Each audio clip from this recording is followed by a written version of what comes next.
நல்லா இருந்துச்சு. 6 மாதம் 7 மாதம் வெயிட் பண்ணி பார்த்துருக்கோம். நல்ல ட்ரீட்டாகவே கொடுத்துருக்காரு அவர் தளபதி. எக்ஸ்பெக்டேஷனோட நல்லா தான் இருக்குது. ஒரு படத்தை படம் பார்ப்பாங்க, அதை போட்டு நோண்டி கதை இல்லை இது இல்லைன்னா நம்ம சொல்ல முடியாது. அவர் இவ்வளோ கஷ்டப்பட்டு 7 மாதம் லீக் ஆகி அதில் கஷ்டப்பட்டு அவர் விட்டுருக்காங்கன்னா அந்த படத்தை படம் பார்ப்பாங்க, என்ஜாய் பண்ணிப்பாங்க. இது நோட்டா அது நோட்டெல்லாம் நம்ம சொல்ல முடியாது. அவ்வளோ கஷ்டப்பட்டு வந்த படத்தை நம்ம தப்பு சொல்லக்கூடாது. அதனால் சப்போர்ட் பண்ணுங்க முடிஞ்ச அளவுக்கு.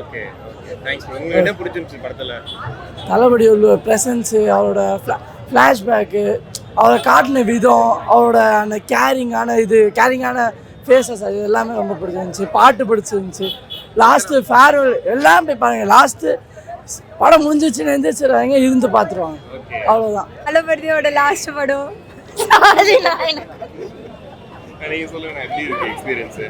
இல்லை, இது ரொம்ப எமோஷனலாக இருக்குது. எங்கள் தளபதியோட ஒரு லாஸ்ட் டான்ஸ் இது. Very very excited. ஹோப்ஃபுல்லி அதான் உள்ளே போகிறக்காக வெயிட் பண்ணிகிட்டு இருக்கோம். அது இன்னும் வேறு லெவலாக இருக்குது. அவர் இப்போ எங்களுக்கு அவர் சிஎம் தான், தமிழ்நாட்டுக்கு சிஎம். எங்களுக்கு என்றைக்குமே தளபதி தான் முதல்ல, அடுத்து தான் அவர் சிஎம். ஸோ இன்றைக்கி நாங்கள் வந்து முழு தளபதி ஃபேனாக தான் வந்திருக்கோம். அவர் சிஎம்மாக இருக்கிறது நாங்கள் என்றைக்கு தொண்டனாக இருப்போம். இன்றைக்கி நாங்கள் தளபதியோட ஒரு வெறித்தனமான ஒரு ஃபேனாக இருக்கோம்.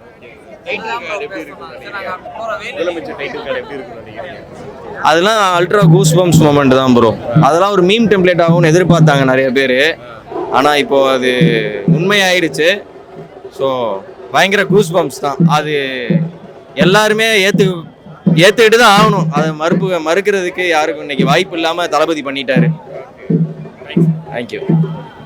தளபதியோட கடைசி படம்னு சொல்லாதீங்க, ரொம்ப கஷ்டமா இருக்கு. என்ன சொல்றதுன்னா, தளபதி கடைசி படம் நீங்க சொல்றீங்க. என்னதான் இருந்தாலும் நம்ம ஒன்று இழந்தாதான் ஒன்று கிடைக்கும்னு சொல்லுவாங்க இல்லையா? ஸோ சினிமாவை விட்டு கொடுத்து தான் நம்ம தமிழ்நாட்டை காக்கணும்னா அதான் பண்ணி ஆகணும், வேற வழி இல்லை. நடிகர் விஜய்னு சொன்னாங்க, சிஎம் விஜய்னு சொல்லி டைட்டில் கார்டு போட போறாங்க. இதுதானே ஆசைப்பட்டிருப்பீங்க.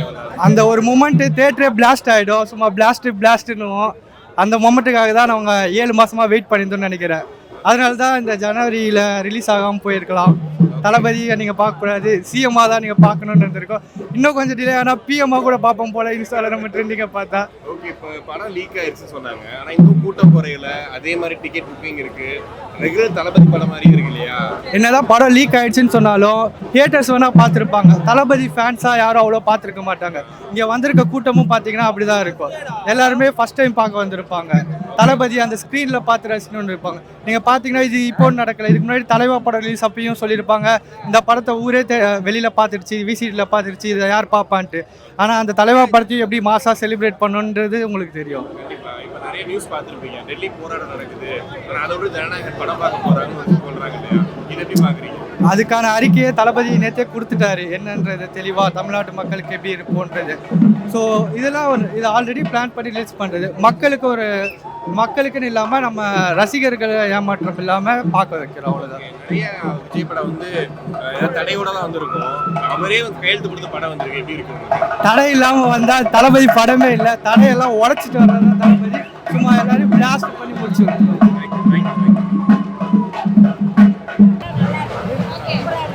படமும் நல்லா இருக்கு. ரொம்ப பிடிக்கும் எனக்கு.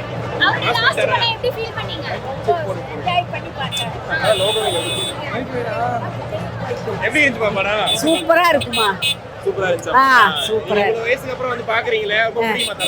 தளபதியை ரொம்ப பிடிக்கும். நான் பார்த்துக்கிட்டு இருக்கேன், எல்லா படமும் பார்ப்பேன். விஜய் படம் நல்லா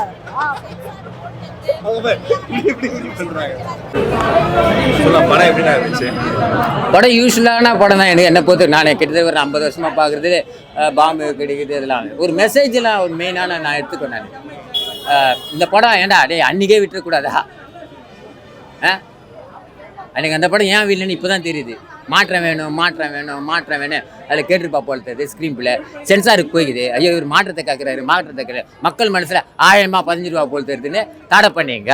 அதுதான் வெற்றி. நீங்கள் தடை பண்ணீங்க தெரியுமா? இந்த படத்துக்கு முதல் வெற்றி. நீங்கள் அனுமதி கொடுக்கல தெரியுமா? ஃபங்க்ஷன் எடுத்த 2வது வெற்றி. 3வது வெற்றி, படம் ரிலீஸ் ஆகுது கூட சிஎம் தேர்ந்தெடுத்தீங்க தெரியுமா? அது 3வது வெற்றி. 4வது வெற்றி என்ன தெரியுமா? படமே ரிலீஸ் ஆயிடுச்சு. 4 வெற்றி இந்த படத்துக்கு. ஒரு வெற்றி கிடையாது. ஒட்டு மொத்தம் 6 போலோட அடிச்ச படம் விஜய் படம் தான் என் லைஃப்ல நான் பார்த்தேன். அஜித் படம் கூட கிடையாதுப்பா. விஜய் சேதுபதி படம் கூட கிடையாதுப்பா, ரஜினி படம் கூட கிடையாதுப்பா, ஏன் கமல் படமே கிடையாதுப்பா. என் வாழ்க்கையில லைஃப்ல சொல்லுது. ஆனா என் வாழ்க்கையில லைஃப்ல ஒன்னே ஒன்று தான் சொல்லுவேன். 1978 மதுரை மீட்டர் சுந்தரபாண்டி எம்ஜிஆர் நடிச்ச கடைசி படம், 2026 கடைசி நடிச்ச விஜய் படம் ஜனநாயகன். அவரும் சிஎம், இவரும் சிஎம். இப்ப என்னடா பண்ண போறீங்க? இப்ப என்னடா பண்ண போறீங்க? நடிகரை நாளாள முடியுமா நீங்க கேட்டீங்கடா. வாஸ்தவம் தான்டா. எம்ஜிஆர் பார்த்துட்டாரா சிஎம்மா, விஜயை பார்த்துட்டாரா நடிகர்டா. இப்ப என்னடா பண்ணுங்க? நீங்க தான் சொரிஞ்சு விட்டீங்க, நீங்க தான் கலப்பி விட்டீங்க. இப்போ சொரியுது கொடையுதேன்னு கத்தின்னு கிடைக்கிறீங்க. மாற்றத்தை யாரு கொடுத்தது? உன் குடும்பமா? அவர் சேர்ந்த தமிழ்நாட்டு மக்கள் அவர் குடும்பம் தேர்ந்தெடுத்தது மாற்றம். விஜய் குடும்பம் மட்டும்தான் அவர் தேர்ந்தெடுக்கல, ஒட்டுமொத்த தமிழ்நாட்டு குடும்பமா தேர்ந்தெடுத்து. விஜய் மகன் தான் அவர் தேர்ந்தெடுக்கல. அதுல போல தாய்மார்கள் இருக்கிற எத்தனையோ மகன்கள் இருக்கிறாங்க. ஒரு சஞ்சய் போனா என்ன, பல சஞ்சய்கள் உருவாகிறாங்க. ஒரு சந்திரசேகர் போயிருந்தா என்ன, பல சந்திரசேகர் அப்பாவா இருக்கிறாரு, தந்தையா இருக்கிறாரு. அண்ணா கோச்சிக்காதுங்க, ஏன்னா எம்ஜிஆருக்கு வந்த நிலைமை தான் நான் உங்ககிட்ட பேசுறேன். எம்ஜிஆர் குடும்ப அரசியல் பண்ணல, நீங்க பண்ண நினைச்சீங்கன்னா அவ்வளவுதான். இது எழுதி வச்சுங்க, இந்த மைக்கு முன்னாடி சொல்றேன். எம்ஜிஆர் என்ன பண்ணாரோ, தன் குடும்பத்தை அரசியல் உள்ள கொண்டு வராம பேஸ் பண்ணி நிரந்தர முதலமைச்சர் ஆனாரோ, அதை நீங்க தக்க வைக்கணும்னா அவரை ஃபாலோ பண்ணுங்க. மற்றவங்களை ஃபாலோ பண்ணா சாச்சிடுவாங்க. இது 100% உண்மை உண்மை உண்மை. மத அரசியல் பத்தி எல்லாம் பேசியிருக்காரா இதுல? நான் ஒரு இந்து, உன் கிறிஸ்தவ மதத்தை நான் காப்பாத்துறேன். நீ ஒரு கிறிஸ்டின், என் கோயிலை நீ காப்பாத்து. நம்மளுக்கு மத கலவரம் இருக்காது. அதான் மெசேஜ், அதுதான் மெசேஜ். நீ ஒரு முஸ்லீம், உன் கோயிலை மசூதி நான் காப்பாத்துறேன். நான் ஒரு இந்து, என்னோட கோயிலுக்கு நீ பாதுகாப்பு கொடு. நம்மளுக்குள்ள கலவரம் வேணாம். ராணுவமே தேவையில்லை, ஓகேவா? ராணுவமே தேவையில்லை, எந்த மந்திரியும் தேவையில்லை, எந்த எந்திரியும் தேவையில்லை. இந்தியா லெவலுக்கு போகுமா இந்த படம்? இந்தியா லெவலில் பேசப்படுற மாதிரி தான் இருக்குது இந்த படம். ஒரு நேஷனல் கொடி காமிச்சு ஒரு 3 மதத்தை கலவரம் உண்டாக வேர்ல்டு லெவலில் பேசுகிற படம் தானே இது. தமிழ்நாட்டு மக்களும் கிடையாது, வேர்ல்டு லெவலில் எவ்வளோ முஸ்லீம் இது, பாகிஸ்தான் முதல் கொண்டு நான் சொல்கிறேன், புரியுதா? சவுத் ஆப்பிரிக்கா முதல் கொண்டு நான் சொல்கிறேன். இல்ல இதுக்கப்புறம் அடுத்த வாட்டி வந்து இந்த மாதிரிலாம் பேட்டி கொடுக்க முடியுமான்னு தெரியல.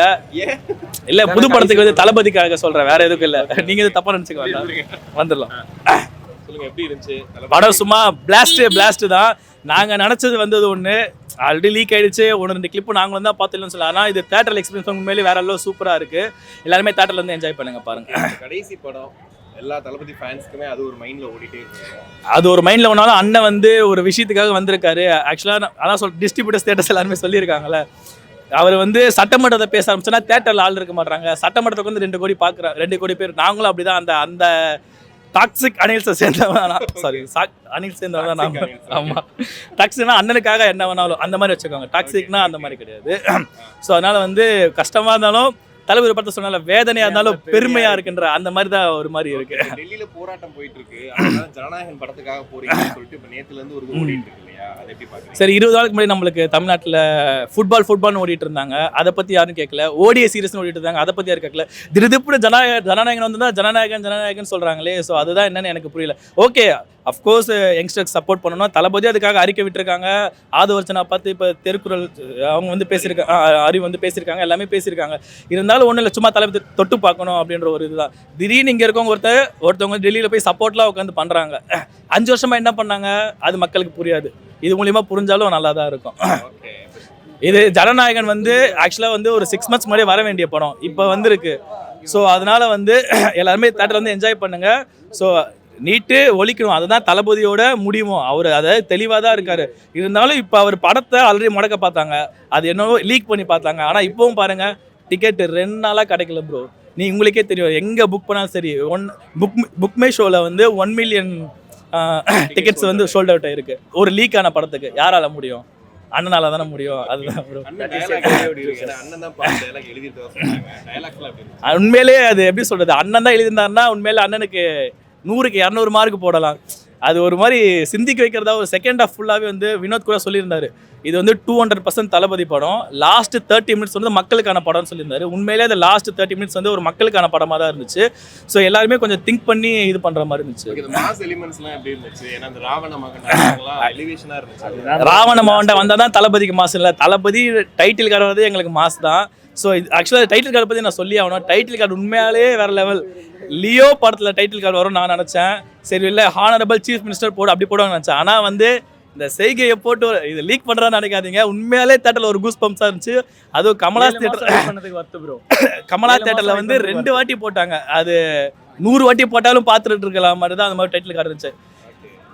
படத்துக்கு ஒர்த் அந்த படம். கண்டிப்பா ப்ரோ. தளபதி எந்த மாதிரி நடிச்சாலும் ஒர்த்து தான் ப்ரோ. கிளைமேக்ஸ் பிட் ஒன்று போட்டிருந்தாங்க. எது ப்ரோ? Final touch. ஆக்சுவலாக அதுதான் ப்ரோ. இவெல்லாம் வந்து தேட்டர் வந்து எல்லாருமே இருக்கிற பேப்பர்ஸ் எல்லாமே ஜாலியாக ஆடி பாடி கொண்டாடிட்டு வந்தோம். அந்த லாஸ்ட்டு அந்த ஒரு 1 மினிட் தேட்டர் எல்லாமே சீட்டில் தான் ப்ரோ உட்காந்துருந்தாங்க. அது ஒரு மாதிரி எமோஷனலாக தான் ப்ரோ இருக்கும். அது படம் எப்படி இருக்கு சொல்லணுமா? இதை சொல்லி தான் தெரிஞ்சுக்கணுமா? இப்போ இத்தனை பேர் பார்க்குறதுலேயே உங்களுக்கு தெரியலையா எவ்வளோ சூப்பராக இருக்குன்னு? என்ன சொல்கிறதுன்னு தெரியல. ஒரு சைடு எமோஷனலாக இருக்குது, ஒரு சைடு வந்து ஓகே சூப்பர் படம் ஒன்று கொடுத்துருக்காரு, கமர்ஷியலாக ரொம்ப பீக்காக ஒன்று கொடுத்துருக்காருன்ற ஒரு சந்தோஷமாக இருக்கும். எப்படி இருக்காரு ஸ்க்ரீனில் பார்க்குறதுக்கு?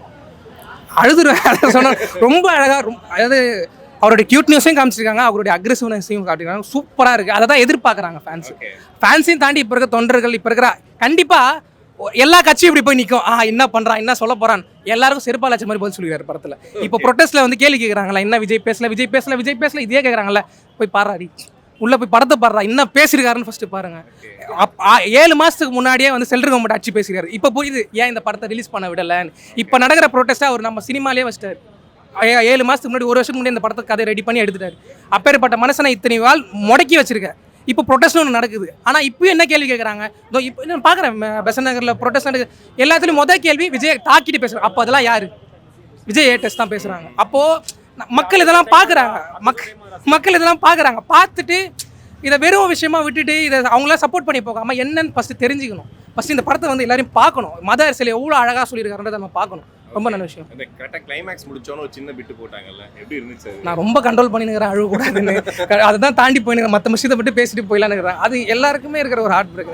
நான் சின்ன வயசுல அந்த ஆளை பார்த்து தான் அதில் வேற அண்ணா வேற சொல்லிட்டே இருக்கிறாங்க இல்லையா? அதான் சொல்கிறேன்ல, அவர் நாங்கள் தலைவராக பார்க்கல, ஆக்டராக பார்க்கல, அண்ணனாக பார்த்துட்டோம். ஒரு வாட்டி ஸ்ட்ரெஸ் ஆகும்போது அந்த ஆளை பார்த்து தான் ஸ்ட்ரெஸ் பஸ்ட் ஆகிருக்கும். வேணா ப்ளீஸ், நான் அழுது.